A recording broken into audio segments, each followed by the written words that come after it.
Hello, everybody. Welcome to the Sportlight podcast. Today, we're going to talk about a really important subject, a subject that teenagers are telling us is most relevant to them when we meet with them and discuss the problems in their school. And that subject is apathy. So we're going to talk about some of the reasons for apathy and some of the remedies to apathy. Welcome to the Sportlight podcast for parents, coaches, and athletes. The Sportlight refers to the time in an athlete's life when they have increased ability to affect the culture around them and the increased opportunity to learn life's lessons through sports. This podcast aims to help parents and coaches capitalize on their athletes' precious time in the Sportlight. The Sportlight podcast is brought to you by Especially for Athletes program. Athletes, this is Dustin. Hey, I want to share something with you really quick. I'm just pulling out of a school that I met with. I had about 30 or so kids in the group, and a topic came up that has come up at several other schools in the last couple weeks, and that's the topic of apathy. It's been a word that I've been throwing out to kids and asking them to give me their thoughts on it and whether or not they feel like there's a sense of apathy in their school. And I've been surprised at how many people have said yes, that it's a major problem, that they feel like in some cases at the school I was just at, 30 of the kids of the 31 kids in the room felt that apathy was the number one issue that was hurting their school. Apathy is defined as lack of enthusiasm or energy or care for something. So when we just don't care about the outcome, we don't care whether or not something goes one way or the other. It just doesn't matter to us. We're apathetic. And that's a very dangerous thing. Apathy is a poison that destroys teams, it destroys businesses and schools and communities and people. We have to care, but why don't we? Why, is a question I've been wondering. Why do so many kids feel apathetic? And I wonder if it's because maybe we have too many kids that don't feel like they have worth or that they have something to give. Including adults, that we just don't have value to offer the world. And, you know, as I meet with thousands of you kids and adults out there with what I do, I realize that we all have value. We all have skill sets and things to share with each other. We just don't realize it. It reminded me of a quote I shared hundreds of times by Ralph Waldo Emerson. He said that to everybody, they are superior to me in something, and to that I learn of them. Now, he's wise if that's true, that he tries to learn what it is that the other people do or know that better than him, that they're superior at than he is, and he tries to learn that thing from them by talking to them.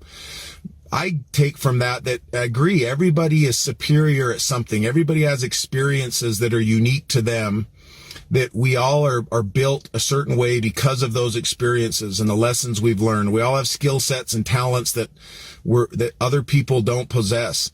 We just got to understand that and then be willing to share them and talk. And we need to be willing to ask other people to share their talents and skill sets with us. Everybody has worth. Everybody has value.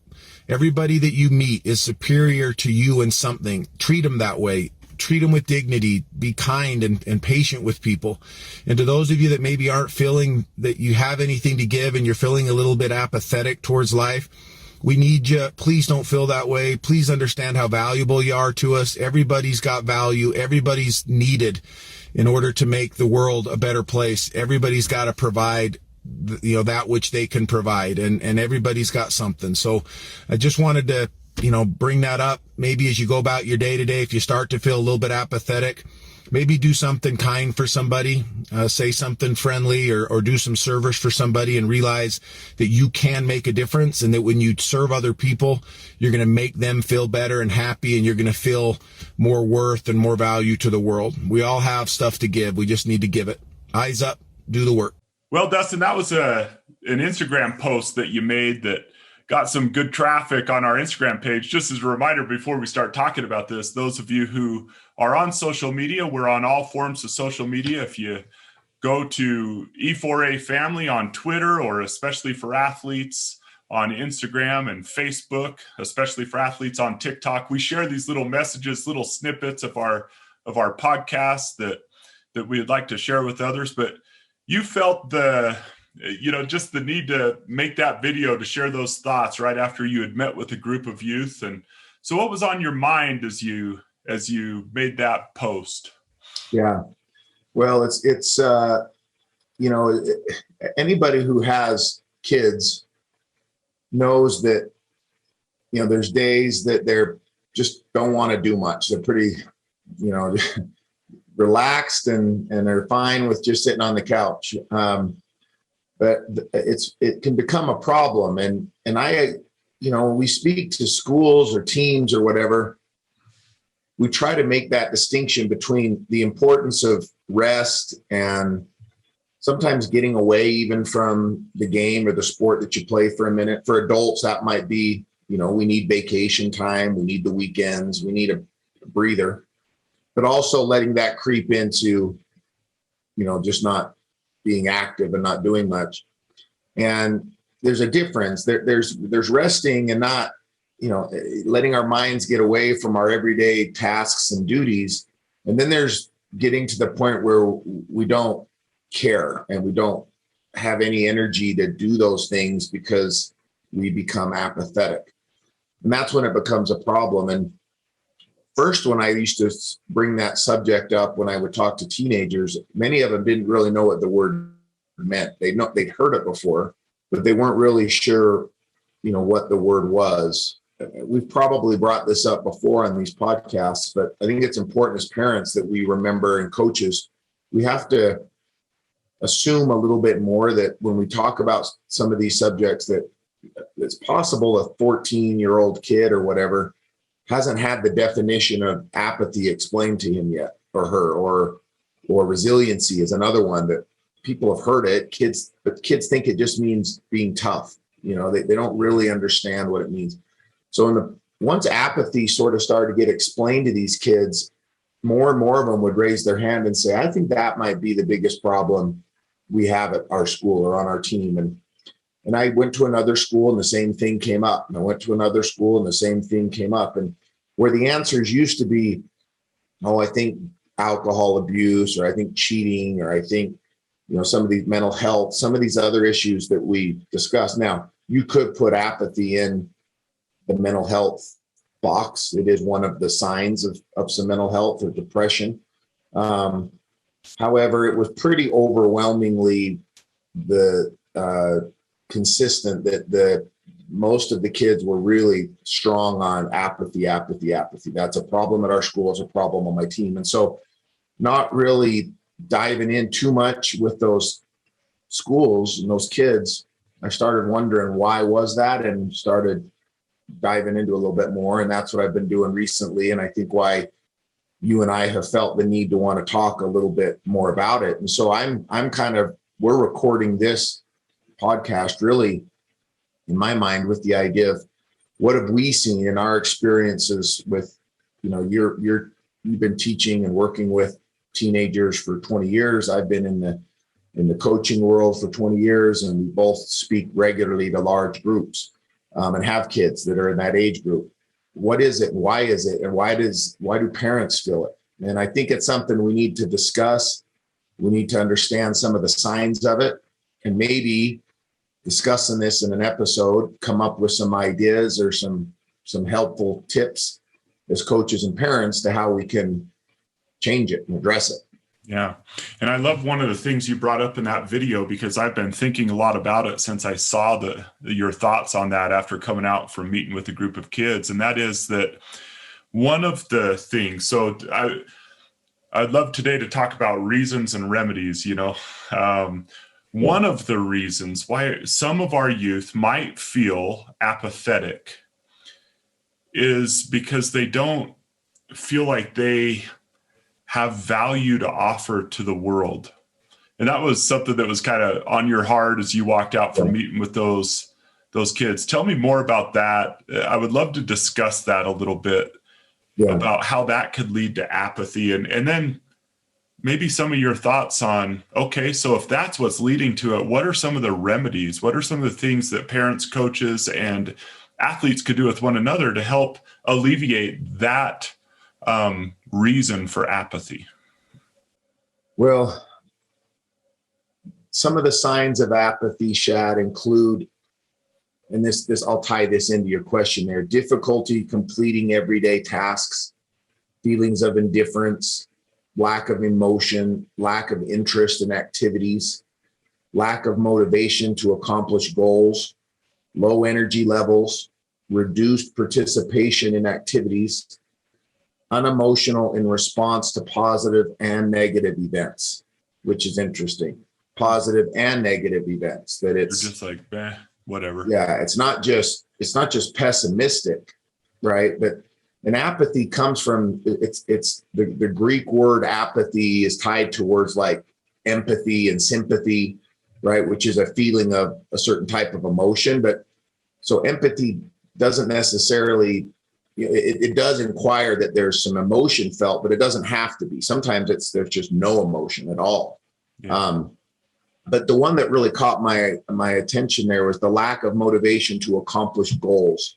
And the reason for that is that when you're talking to, in our world, students or athletes who should be goal driven at the time, right? I mean, they've got the whole world in front of them and they're constantly setting goals and working towards things and trying to figure things out. And every day is this new challenge for them. If they're becoming, uninterested in accomplishing goals, why is that? And I believe there's some self-worth issues. I think that when we feel that my participation in this project, whatever it is, whether it's a competitive game, it's even just a project you might be doing with, at home. If you feel like your participation in that or the skill sets that you bring to that project or the team or whatever isn't valued, it doesn't matter, nobody cares, then it's very easy to start feeling negative towards yourself. I don't have anything to offer. I'm not any good. So then that leads to, well, then why am I even going to do it? Why even try? No one cares anyway, whether I do well or not.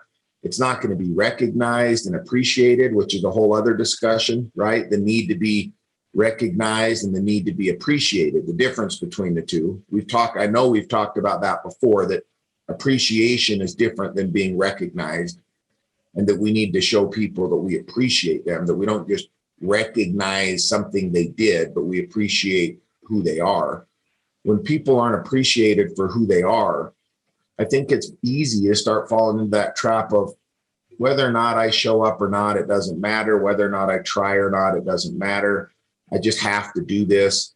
And then that's a dangerous path, because that can really lead to a pessimistic view of the world. And I think to some real heavy mental health issues when you start feeling like your position in the world doesn't make a difference. You don't have a role to play in this world. And everybody does. And making kids and adults feel like you have something to offer and you have something that's important to the world, but that requires us to get that out of people, to like show interest in people. And if we feel like there's somebody that might be empathetic might be apathetic, that we go and what's their thing? Like, how do I get it out of them? How do I get them to talk about their thing? How do I make them feel important? And the truth is they know something that we don't know. Everybody's got something, but when people feel like nobody cares about what it is they have or their skill or their talent or hobbies or whatever, then yeah, and if you do that at a young age and you continue to just lose and you're not being appreciated and you're not being recognized, that becomes a very dangerous web that I think some of our kids are spinning around themselves. And then when they go out into the real world with an apathetic view towards what they can provide it, I think that leads to lack of production and growth and a mediocrity that becomes very dangerous for kids. Yeah, man. I mean, that video that you posted, it really touched me. Because I really see that. I see the connection between apathy and feelings of self-worth. And I thought about from a point of view of a parent and of a coach, like some of those remedies. And I thought back to some past podcasts that relate. I thought coaching wise, I thought about Doug Meacham. Won the state championship this year in basketball. His squad did. But one of the things that he talked about was recognizing the value that each player brings to a team. Yeah. And sometimes some teams you play on, it's like, you know who your studs are, and they're the ones that get all the attention, and everyone else is kind of role players, but those roles really aren't recognized. They aren't valued. And he talked about one game, just setting up his camera. You'll remember this. And he set up a camera of the bench. He didn't film the game with this camera. He filmed the bench. And then he watched tape of the bench, and he talked about the contributions that kids made. Watch this guy. Watch how encouraging he is. Watch him in the huddle. Watch him cheer. Watch him, and sometimes I feel like there are certain things in our world that are always going to be valued by the world more than other things, right? But that word that you and I often use that's just become so important to the both of us, I know, is intentional. That if a coach is intentional about discovering the value of each player and honoring it, that might be able to help. And when you have half a team that's feeling apathetic, you're not going to be a good team, right? If they're coming and they're the practice squad, for example, let's take basketball just as an example. You got your 5 practice squad guys that are playing against your 5 starters.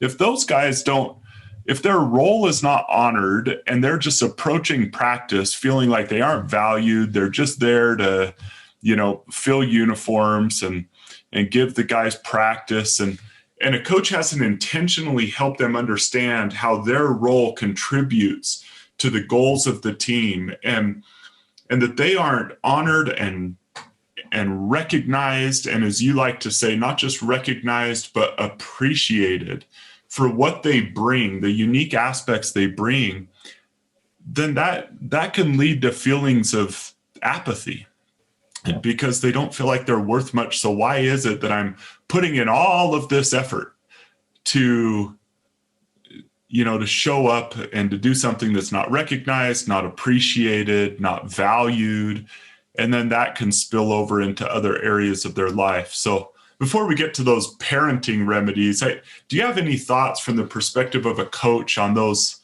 just that idea of valuing players and how you found, you coach a high school football team, that's 100 kids. So if we put this on a coach, hey, go make 100 kids feel valued. Yeah. But what are some systems or things that you set up? Because I know this is something that's important to you. Yeah. To try to help every kid feel recognized, appreciated, and valued in their role?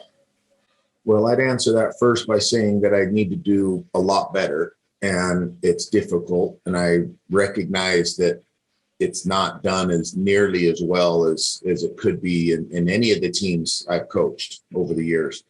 I can't look back at any year where I would feel confident in saying that I was successful at making every kid feel like he had a role and he was appreciated. And the reason for that, maybe it's an excuse, but I think when you've coached, you realize how difficult it is, especially if you're coaching in a sport where there's lots of kids, like there is in football and things. It's tough to give the necessary time to everybody. And because what's a necessary time to one player, might be a completely different thing to another player, and you can't have 2 conversations at one time. So you have to have multiple coaches that are all on the same page and that are engaged. And the main thing I would go back to, though, is it's sort of our motto, and especially for athletes, which is eyes up, is to try to be aware, try to be looking and have those conversations, even if it's a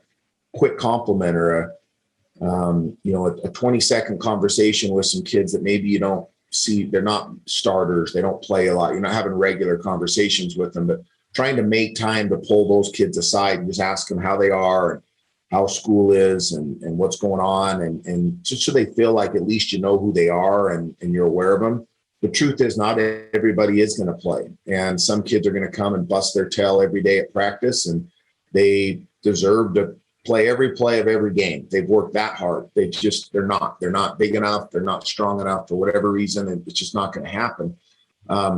but they need to be appreciated for the effort they've put in. But that does take some intentional, as you mentioned, focus and some real, it can't be something that's just casually thought of as, yeah, we're going to do that. If it's not okay, I'm going to find 5 players today and make sure that I have these conversations with them, it won't happen. Coaches will have every good intention of doing it, but you get wrapped up in game planning and scheming and competition, and kids just get missed. And I would say that we would probably do the same thing at home with kids. We would do the same thing at work with coworkers or employees, is that we have the intention to be these leaders, to be these great parents, to be these great coaches. But then once we get in the real weeds and the stickers and everything that's in there, it's tough, and you forget that to celebrate the small victories that kids have and to recognize the small successes and to make them all feel important. So I guess to answer that, a long-winded answer to your question is that I think every coach would be wise to make it more of an effort to seek out those kids that aren't recognized and appreciated as much. And even if they've got to step away from some of their duties as a coach, because really that is one of their major duties as a coach, but give some of the other day-to-day tasks to some assistant coaches or something, so they can be more of the recognizer of these things and the voice, because they want to hear it from the head coach. Every coach can say something and it's going to help, but kids want to hear it from the head coach, and they want to hear it from mom, and they want to hear it from dad. But it's one of those things that if we're not aware of it, and then we're not willing to see it, look for it, and then do something, we'll miss it every day. And we probably do regularly miss kids that are feeling apathetic, that are showing all the signs, or adults as well, that could use a compliment, that could use some sort of recognition or words of appreciation. And it would help them get through that day, or it would turn that light back on in their mind and give them that extra juice to get going. But we just don't do enough of it. And, we can talk about this later, Shad, but it just hit me. I wouldn't mind maybe a little bit here in a minute discussing the activity that we did last weekend with some youth, right? At that leadership event that you and I hosted and ran. And kind of, because that was a very interesting, just sort of play out of human interaction and communication, and how simple it really is, right? If we practice it. We'll get to that later, but. Well, and maybe we could go there now, because one of my thoughts, I had 2 thoughts. So maybe I'll share the first one and then the second one that's very related to that thought. Okay. When I was a teacher, I really worried about kids that would kind of just be invisible in my classes, that would come there and sit there, not really comment, ask questions, anything like that. So I started to take a role, just a simple thing. Maybe a coach could do this with a roster and challenge their other coaches, assistant coaches, to do it. But I just wanted to be intentional. And I knew that if I just had this general goal, hey, make all kids feel, valued as though they're a great contributor to the class. You could have those goals in the back of your head, but sometimes when we don't make them intentional and put processes in place to help you achieve those goals, it just kind of remains a good intention, but not really something that's actionable, And so I would take my role, and before I went into every class I taught, I would read through the role. And we're both men of faith, and with prayer in my heart, right? That I would want to know, just kind of, who do I need to, I mean, generally I'm going to try to make everyone feel included and accepted. That's the general goal. That's always there. But today I'm going to be intentional about this. I would usually select a boy and a girl. Yeah. And if nothing else, if my lesson's horrible today and they don't get the concept, and they don't feel motivated by it, if they don't, and if, whatever happens, I'm not going to leave the classroom without connecting with this boy and this girl. And it would just be in little ways. I would ask them to make a comment, and I'd be like, man, I love it when you share stuff. And I love what you bring to our class. You're so awesome. You're so funny. I talk to them before class, ask them how So what are you up to? What do you do here at the school? What are you into? What do you do after school? And man, that's really cool. And ask them questions. So I think that's one idea, is just putting in a process where we're being intentional. Today, I'm going to go in to practice. And I've really appreciated how hard this number 11 basketball player on our team, I mean, number 11 meaning 11th to get in the game, right? Yeah. But I'm going to make sure he knows he's valued today. Yeah. I might even pause the team and for 20 seconds be, hey, I don't know if you guys watch, this young man practice or this young lady practice every day. Today, I want you to notice the effort that they give every day. If our whole team gave the effort that they gave, we could win the state championship. So thank you so much. You are the man. Thank you for what you bring to our team. All right, let's bring it in and get going. Like something that simple, but if we're intentional, then we'll do more of that if we put a process. And then the other one, Dustin, leads right to what you were talking about. I think that we talk often with Dr. Sheldon Martin, and he pointed out a few weeks ago in one of our podcasts, we quoted him that during this time of their lives is the one time, up until about age 11 and 12 in the human development process, parents and close family members play the biggest role in how you feel about yourself. And then from about age 20 something on, that happens again. It's your family, your spouse, your children, your parents, your brothers, sisters, whatever.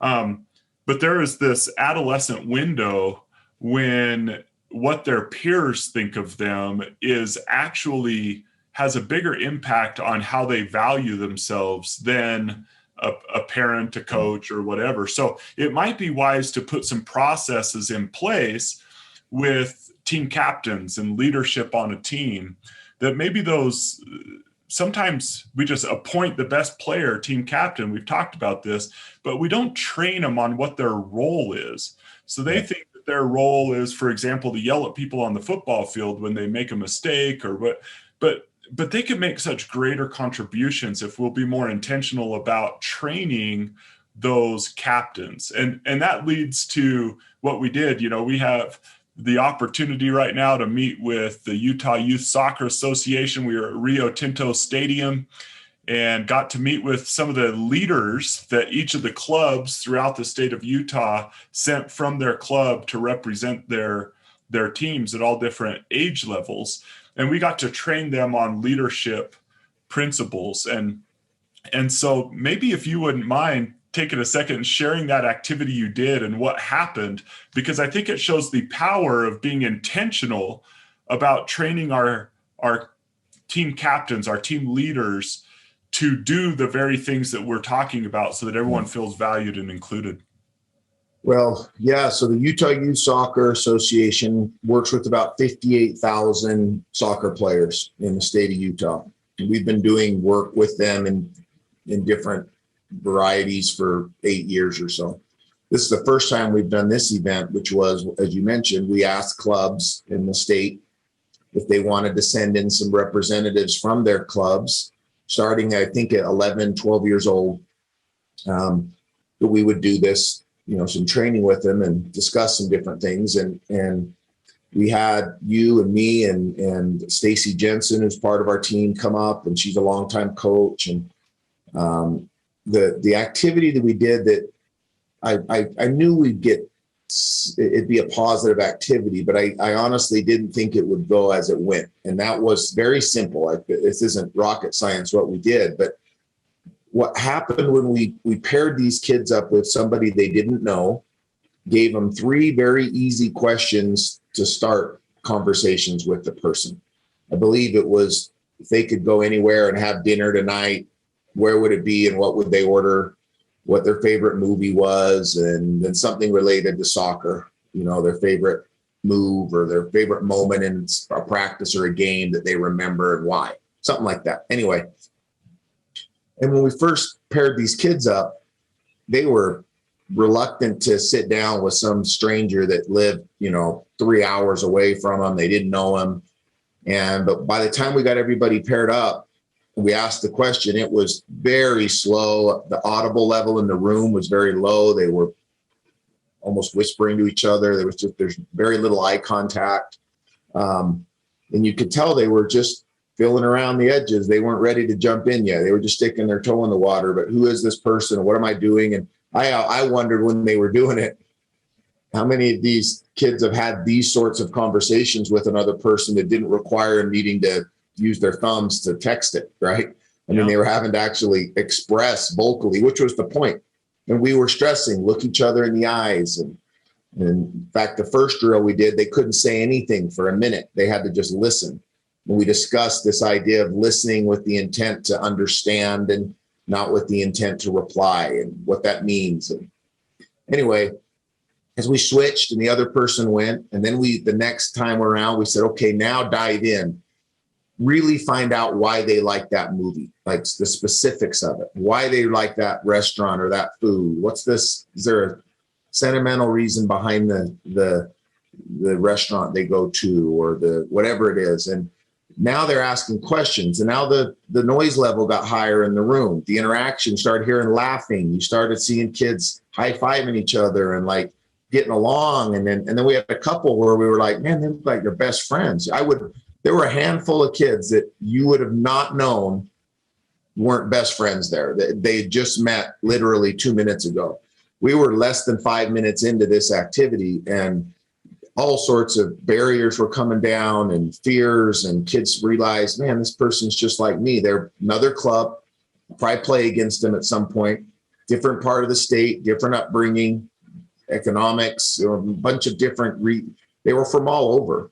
And kids were just talking, and they were building relationships, and they were happy, and they were all talking about things they liked to talk about.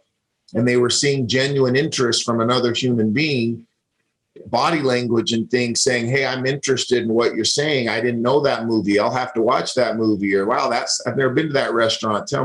And we like to talk about things that we're passionate about. And so both sides of the party benefited from it. And it was a very, very positive experiment that we did. We couldn't shut them up. Yeah. Remember, I came over to you. I said, if we don't end this, they'll just talk the rest of the night, and with complete strangers. And what if we did that as adults? Why don't we? Why? You said something before you asked me that question, Shad, when you were talking about what you used to do as a teacher. And my mind immediately went to not only coach, but also as a parent.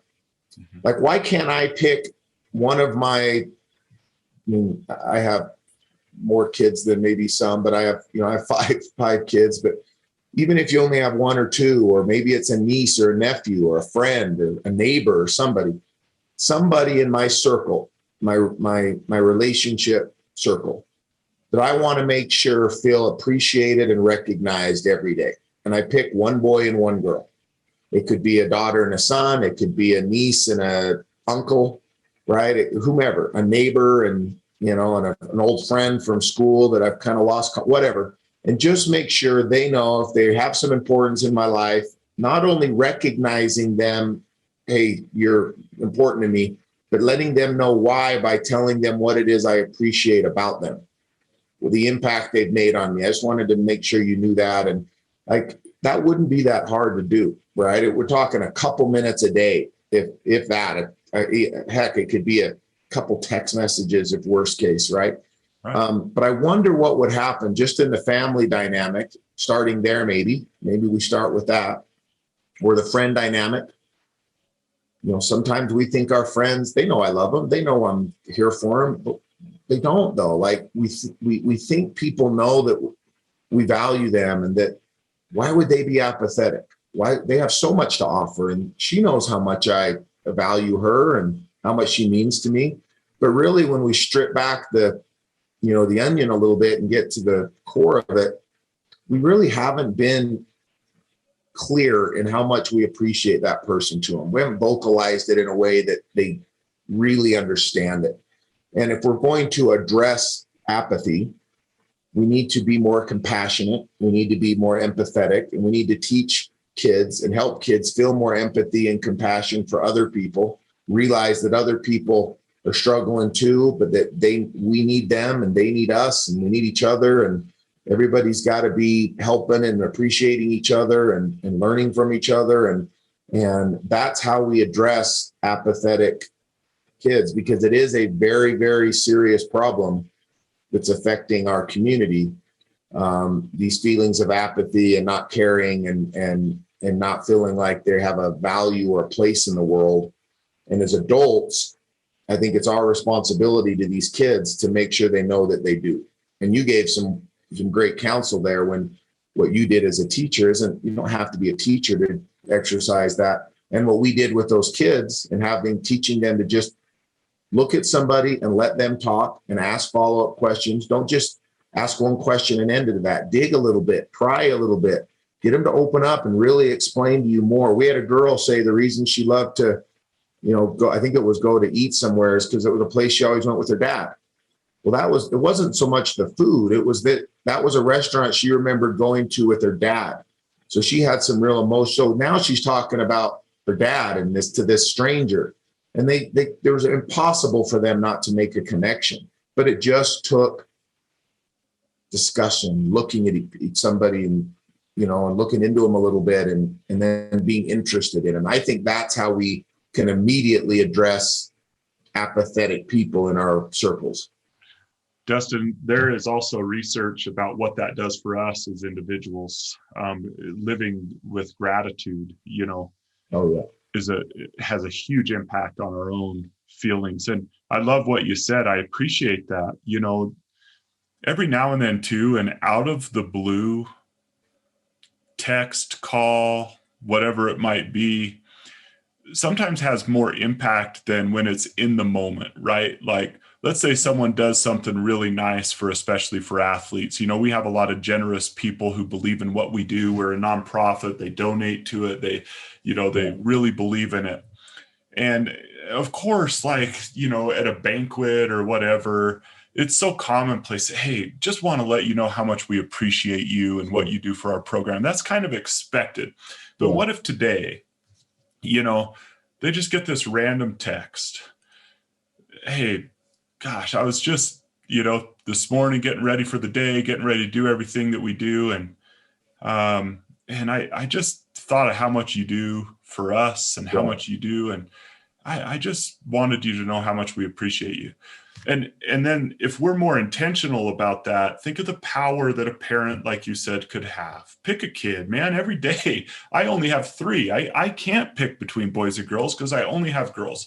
But what if I just every day, today, I'm going to make sure that my daughter, my oldest, feels valued, feels special, feels loved, knows her contribution. And one of the other little things that I thought about, as you said, that kind of mid-thought here, is it's important, as we talked about in previous podcasts, not the podium stuff, not the accomplishment stuff. Man, I was thinking about how, the scholarship you got, or I was thinking about the game you won or the home run you hit, or not that stuff's bad, but it's more powerful when we're talking about characteristics. I was just thinking about how hard you work. I was just thinking about how kind you are to everyone. And I hope just the impact you have on those around you. That is more impactful than talking about accomplishments. But if I were to take my oldest one day and, my middle the next, and my youngest, and then my wife, and think about the impact on the way people value themselves and the contribution they make if uncles and aunts were that way. Just to we both have lots of nieces and nephews that we love, and just to all of a sudden, Uncle Dustin, gives a text, hey, I was just thinking about you and how kind you've always been to my daughters and the great example you are. And I just want you to know how much I appreciate you. That stuff helps people understand their value. And maybe to kind of move on to another point after, I would love just whatever thoughts you have to close this part of the apathy, the value part of it. Just that word intentional, if we're more intentional as leaders, and if we help the leaders of our teams, I really believe this is the stuff we should pull our team captains and leaders in and say, okay, job number one, forget about everything else. Forget about wins and losses. Forget about all that stuff right now. Your job, if you're going to be a captain on this team, you don't have to be. You can relinquish this role. But if you're going to be a captain on this team, your number one job is to intentionally think about how you can make everyone on this team feel valued, accepted, appreciated, recognized. That is your job. So today I'm going to give you an hour to go and talk about some things you could put in place to make sure everyone feels part of this team. We could be more intentional about that stuff. And I think it would lead to less apathy as people recognize their value. Any closing thoughts on that one, Dustin, before I bring No, I think you wrapped that up perfect. It's something that's there that we've got to address, and it will only be addressed if we are willing to get our hands dirty and kind of dive into it a little bit. And that doesn't happen if we don't look for it, look for the signs of it. And then when we see it, err on the side of appreciating somebody versus not saying something, right? Show we should appreciate something in everybody that's a part of our circle. Otherwise, they probably shouldn't be in our circle, right? So but they need to know that. We need to vocalize it and show them and write them and be like you mentioned, intentional and even over the top with it if we have to, so that there's no doubt they know what they are to me and the piece they play in my life. And don't assume that the person that seems like everything is going right in their life isn't just putting, that they are, because they might be putting up a front and down deep, really hurting and needing somebody. So we need to assume that everybody's fighting something, because everybody is. That's the truth. That's true, man. Okay, can I bring up another apathy as I pondered this topic? I think one thing we have going on in our world, and I know it's going on in our world at least a little bit because it's what I've experienced. I really thought about what leads to my feelings of apathy. And sometimes there is so much on the plate of an individual. There's just like so much to do that it kind of feels overwhelming. Yeah. They don't even know where to start. And starting is really hard. So for an example, anyone who's had kids and tried to get them to clean their room, and if they've ever had a kid who had a room that became a disaster, right? And you tell your kid, just go in there and clean your room. Sometimes, I don't know if you've ever had this experience, but you walk in an hour later and they're like sitting there on their bed, like, I don't even know where to start, right? Yeah. And you have to coach them a little bit as a parent. Okay, first thing, get all clean clothes on your bed.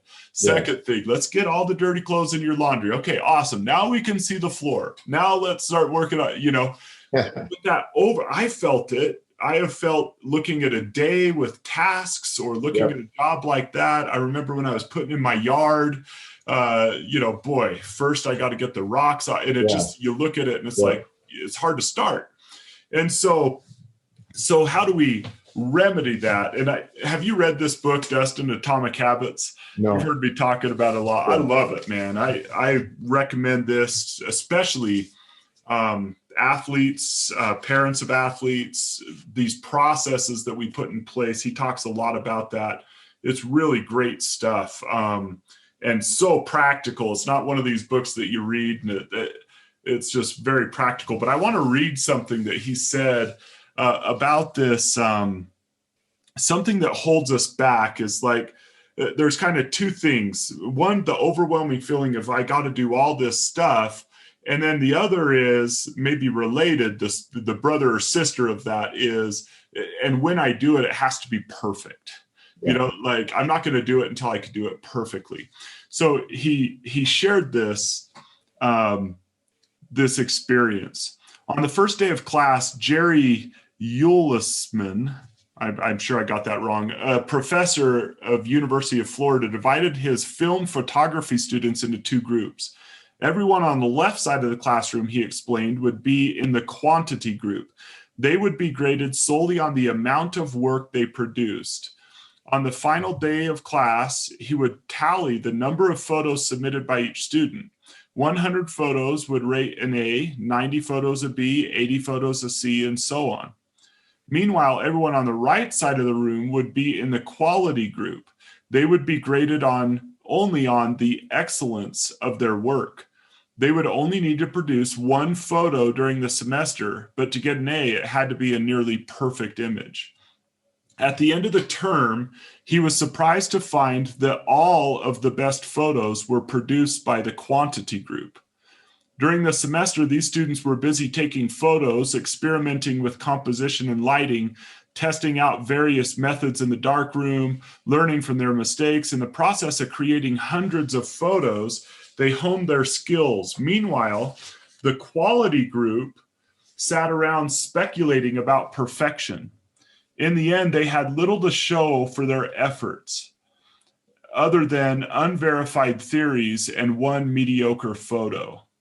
It is easy to get bogged down trying to find the optimal plan for change. The fastest way to lose weight, the best program to build muscle, the perfect idea for a side hustle. We are so focused on figuring out the best approach that we never get around to taking action. As Voltaire once wrote, the best is the enemy of the good.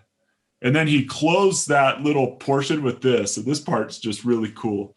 He talked about how when we're planning, it makes us have this idea that we're in motion, even though we're very static, right? And so he says this: motion makes you feel like you're getting things done, but really you're just preparing to get something done. When preparation becomes a form of procrastination, you need to change something. You don't want to merely be planning, you want to be practicing. If you want to master a habit, the key is to start with repetition, not perfection. You don't need to map out every feature of a new habit. You just need to practice it. I just love that thought, because I feel like sometimes we get this line: when preparation becomes a form of procrastination, you need to change something. And I think that one thing that leads to that feeling of apathetic feelings is, oh, it's got to be perfect. You know, I got to have a perfect plan. I have to have it all mapped out. And the other thing is, you know, going back to that you just got to get going. You just got to start something. What's the best way to start picking up a room? Just pick up one thing. What's the best way to start writing a book? Write a paragraph. You know, and so I'd love to know your thoughts on that concept that sometimes perfection leads to apathy, planning leads to apathy. I love that. And I think you're spot on that is absolutely a major cause for the dangers of apathy to creep into somebody's life. And we've all been there. And listening to you say that, I had several things pop into my head of things that I have every intention of doing it, but it's so daunting that it's just like, I'll just do it tomorrow. Right. And then it becomes, we put it on the someday day of the calendar, which we know, we've talked about that before, doesn't exist. So it stays on someday forever. But yeah, that is spot on. In the case of, I'm thinking in the case of athletics, in the case of sports, it's we because the end goal is so broadcast and it's so big now, it's social media makes everything appear that it's, that's so great. The reward at the end of this can be so big, and there's massive scholarships and NIL deals and popularity and fame and all these things, that the thought of getting there and the work and everything that goes in, kids are told all the time, the amount of work you're going to have to do to get there and how hard it's going to be and how great your grades have to be, and how that a lot of kids are like, well, okay, forget it then. Like this, why even play then? There's no way. I have a coach who, those who live in Utah would know, who's a friend of mine, a college coach, who has a son who's a very good football player at a very good school, who was contemplating whether or not he was going to play his senior year, where he started as a junior. This is a team that could win the state championship. Contemplated whether or not, I really want to do it or not. The primary reason being he hasn't been offered a scholarship yet, and others have. And so that feeling of, well, then what am I doing this for? And his dad was like, wait a minute, what are you doing it for? Like, we're not doing it for that. That's not the primary focus of this. But the kid's so, and he's not alone. That's a lot of kids are so overwhelmed with everything that's going on around them. Everybody that's getting so much attention and that's getting so much, and social media just fuels this, of course, that it's like, well, I'm not going to get that, so why even do it? Or the road to get there is so difficult and so hard, as you mentioned, why even try? And now they become apathetic to something that is surprising. They shouldn't be. But the key is, as you mentioned, to just get started, to just do something, right? To take the first step. My brother he's given me multiple times the advice, write down what it is you need to get done today. You have your to-do list, but then you got to take 5 of them and say, that's what's today's to-do list. And once those 5 are done, if they get done at 2 p.m, then you got some free time. Because what I'll do is, I'm sure the same thing other people do, I'll just keep checking stuff off. And next thing I know, it's 10 o'clock and I'm still on my phone working or answering something or doing something. And I missed time with my son or my daughter or my wife or other responsibility that I had, but I justified it while I was working. I was doing something that I needed to do. But that reverts back to our first principle of, especially for athletes, win the hour. That I was busy all day, but I didn't win the hours of the day. There were hours in that day I needed to be doing something else. Yeah. But you never, the key is changing the habit. And I love that idea of just getting going, stop preparing, and stop. How many times have we said how you're a parent, our kids will take them to the park, or we had it once where we just went up to we went up to Salt Lake. We live about an hour from Salt Lake. We didn't know where to go. We had a long weekend. And the kids wanted to go swimming. Let's go get a hotel room. We went up to just a regular old hotel in Salt Lake. The next day, we took them to some places down in Salt Lake, showed them some things, but it was just a regular old hotel. We spent the whole day doing things and seeing things. They came back and swam in this average pool. Mm-hmm. This was not a resort, and came home and loved every bit of the vacation. And I thought, how much have we spent trying to plan the perfect Disneyland trip, or the cruise, or these major events that are going to take all this time and preparation and money and all these things.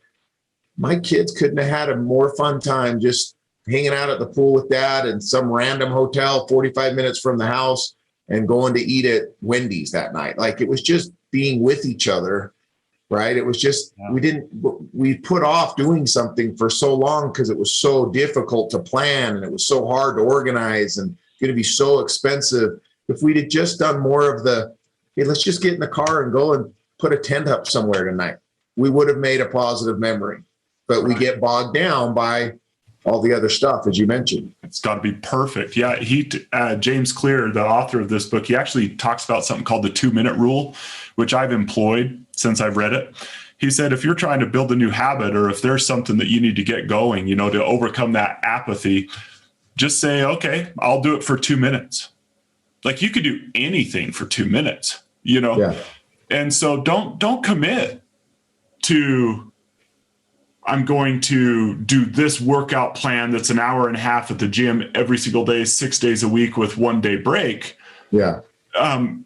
Just say, I'm going to start by waking up. I'm going to put on my shoes and I'm going to go for a 2-minute walk.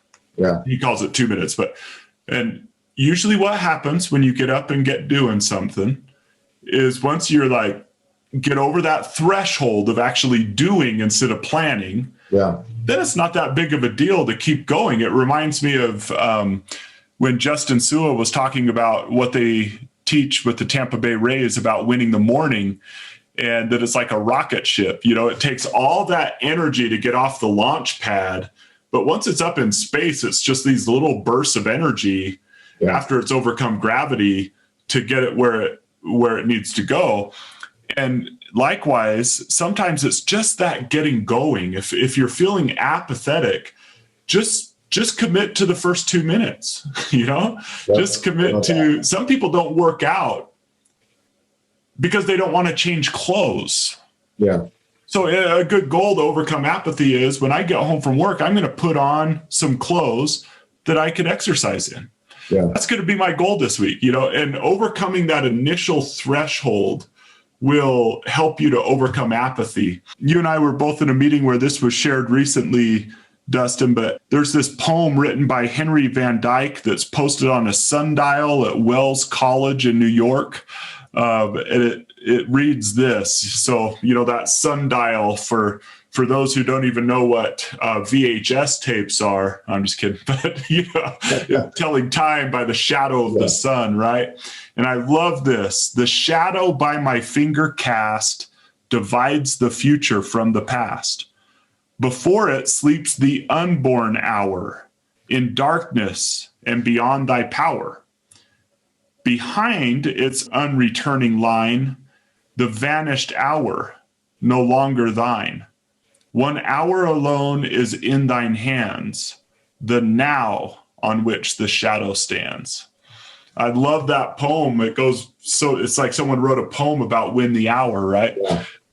But sometimes we just get so bogged down by the perfect vacation, the perfect plan. I need to write perfectly before I do a book. You and I have done 2 books together, and you know that, man, you got to sit down and get writing. Who cares? Yeah. First, just get all your thoughts out there. It doesn't have to be perfect. And then you begin to refine it and you get a little bit better at it. And so, that was just another thought of overcoming apathy of this. Let's let perfection fall by the wayside, and let's just overcome that obstacle of getting started by not worrying about perfection. Just going back to that analogy we started with, just start taking pictures.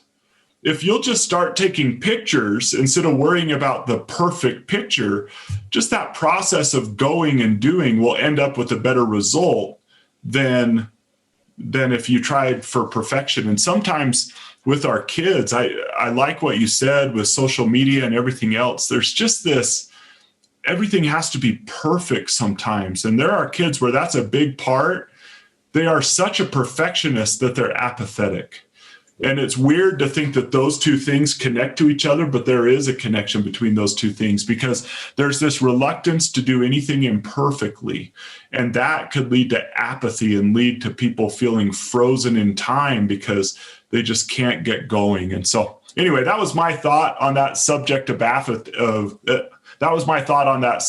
apathy is just get going, take away the perfection standard and just get doing stuff. And that 2-minute rule might help us overcome that. So the old phrase, Rome wasn't built in a day. I think it's important for us to remember that not everything there's a lot to do. We're not going to get to everything today or this week or this month, but what we can do today, set a goal to get those things done, be realistic with it, and be okay with getting those things done, and be doing the same with the kids we coach or our own kids, that when we give them all the things they need to do, that we stop and think for a second, look back at all of the things I just told my son or daughter that he or she needs to do.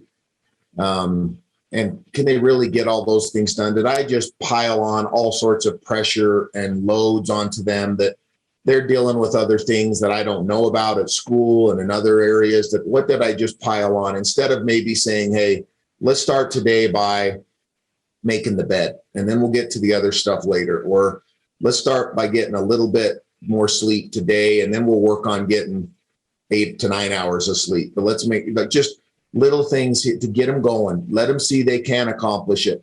And then it'll bleed to the other things. But you're right.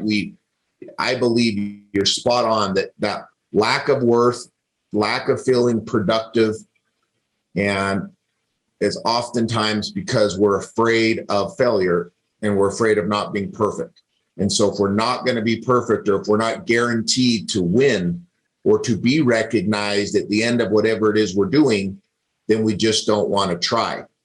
Instead of understanding that either way, we're proud of the effort. We're proud of you trying and making a big deal about the effort that those we coach and work with are putting into something, not as big a deal on the result of it, and appreciating more rather than just recognizing successes. Appreciate effort, appreciate relationships instead of constantly recognizing success and recognizing failure, because that's how apathy starts to creep itself into our lives. And then once it grabs hold of us, it's a hard one, because it's really easy to be apathetic and scroll through and stay busy doing unimportant, wasteful things nowadays, scrolling through your phone for an hour, playing Xbox for 2 hours. There's a lot of things you can do and we can do to feel busy and like we're doing things, but that's sort of the treat for apathy, right? Is scroll through Instagram and feel like I'm doing something, but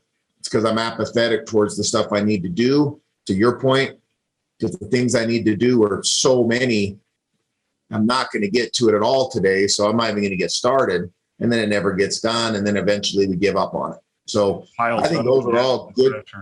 Yeah. Good things to be aware of in our own lives, to think about. And, you know, I've been thinking as you've been talking, and hopefully people listening are thinking of some things in their own life personally, but also in those that they have influence over, is how can we be a little bit better at those things? And I would, to sum up what you said, just get started in those hard things, but be patient with it and be aware of those signs of apathy in our kids, and recognize and appreciate and point out, celebrate the small victories, and talk and look people in the eyes and listen more, and listen with the intent to understand. And then I love maybe that's the challenge. Let's find a boy and a girl every day in our circle or in our life and do something to let them know how much we appreciate them. And if we just all could practice that alone, if everyone who listened to this could practice that habit alone, which would take 5 minutes of their day, thousands of people's lives would be impacted for good every day. It's again, and that's just the getting started. Then maybe that leads to I'm going to do it to 10 people a day. But I think that's how we address these cultural and, you know, characteristic type challenges that we're trying to focus on, is just get started doing something. Well, hey, thanks, Dustin, so much. Those were some awesome thoughts. It's got me thinking, makes me want to go and send a few text messages. I have some people in mind. And so thank you, everyone, for joining us on the Sportlight podcast. We hope that you'll subscribe to this, rate it, comment on it, share it with people that would benefit from it, have the same interests as you do. And Dustin, we do have those two events coming up, May 3rd and May 5th. May 3rd in Lehigh at the Kiln Building, and May 5th in Spanish Fork at the Shalon Reception Center. And we're very excited for those. Anything you want to say about those to close?